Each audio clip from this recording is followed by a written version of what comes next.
Rainald of Dassel was Archbishop of Cologne from 1159 to 1167 and Arch-Chancellor of Italy. He was preceded as Archbishop by Friedrich II of Bergen, succeeded by Philip I von Heinsberg, a younger son of a rich Saxon count, Rainald I, Count of Dassel, and destined as such to be an ecclesiastic. He was sent to the cathedral school at Hildesheim in 1146, where he started working as subdeacon. At a later date he probably went to Paris. As early as 1130 he is said to have had a high reputation for classical learning, and to have been a member of the cathedral chapter of Hildesheim. According to documentary evidence he was provost in 1148, and in 1154 received the provostship of Petersburg at Goslar and of St. Moritz at Hildesheim. Soon after 1154 he was also provost of the cathedral chapter at Munster, but declined the see of Hildesheim, where he was a provost as well. He ordered the first stone bridge above the river Innister to be built in Hildesheim. In 1148, he attended the Council of Reims, where he opposed a canon concerned with clerical dress. As a member of the embassy sent by Frederick I in 1153 to Pope Eugene III at Rome, he first revealed his political ability, and in 1156 the emperor appointed him Chancellor of the Empire. The Diet of Besançon left no doubt as to the drift of his policy. He inaugurated a German policy which insisted upon the rights and the power of the German kings,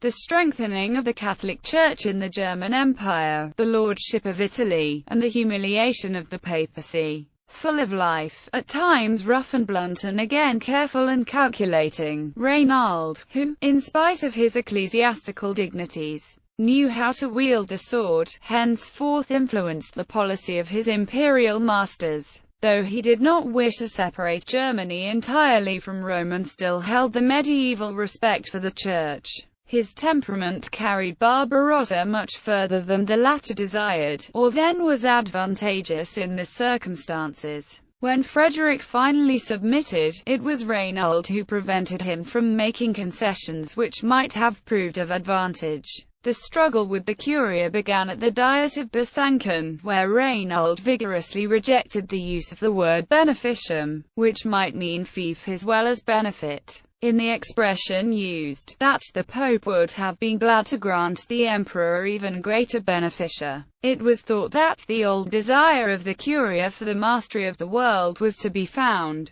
In 1158 Rainald undertook a diplomatic journey into Italy to prepare the way for the Emperor. In 1159 he was appointed Archbishop of Cologne in absence, and during the schism between Pope Alexander III and Antipope Victor IV supported the imperial pope. In 1160 he was the ambassador of the emperor to the courts of the French and English kings, whom he endeavored to win to the side of the antipope, but he did not succeed. In January 1159 the imperial envoy Rainald entered the city of Milan, which had been peacefully conquered in 1158. And he was expelled and almost murdered by the inhabitants. Then the Emperor Barbarossa began the second siege of Milan, which would end with the destruction of the city in 1162. Rainald was also employed in diplomatic negotiations with Genoa, Pisa, and Louis VII. These, however, failed.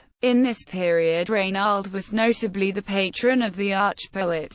In 1163 Alexander III excommunicated Rainald, who had loudly proclaimed in these negotiations the right of the emperor to dispose of the papal see, basing his action on the Roncallian decrees issued at the Diet of Roncaglia, near Piacenza, in 1158. Rainald was once more successfully employed in Italy in the affairs of the emperor. When Victor IV died, Rainald, of his own volition, and without waiting for the consent of the emperor, elected at Lucca a new antipope, Pascal III. Frederick would hardly have continued the schism. Rainald knew this and therefore wished to force the emperor to continue the struggle for imperial supremacy. In 1164 he was again in Germany. and brought the bones of the three Magi with him back to Cologne as loot from Milan and as a gift of Emperor Frederick Barbarossa. Today they are still in the Cologne Cathedral. In the meantime, the number of the adherents against the lawful pope increased in Germany. Rainald won the consent of the King of England to common ecclesiastico-political action in behalf of Pascal, and once more took up arms in defense of his one ambition, which he hoped the proposed canonization of Charlemagne at Aachen in 1165 would advance. In 1167 he was again in Italy, actively engaged in preparing the way for the emperor, together with Christian I of Buck, Archbishop of Mainz. And under Rainald's guidance an army won a victory over a much larger force of Roman troops at the Battle of Monte Porzio on 29 May 1167. His death was likely of malaria. He was buried in the Lady Chapel of the cathedral at Cologne.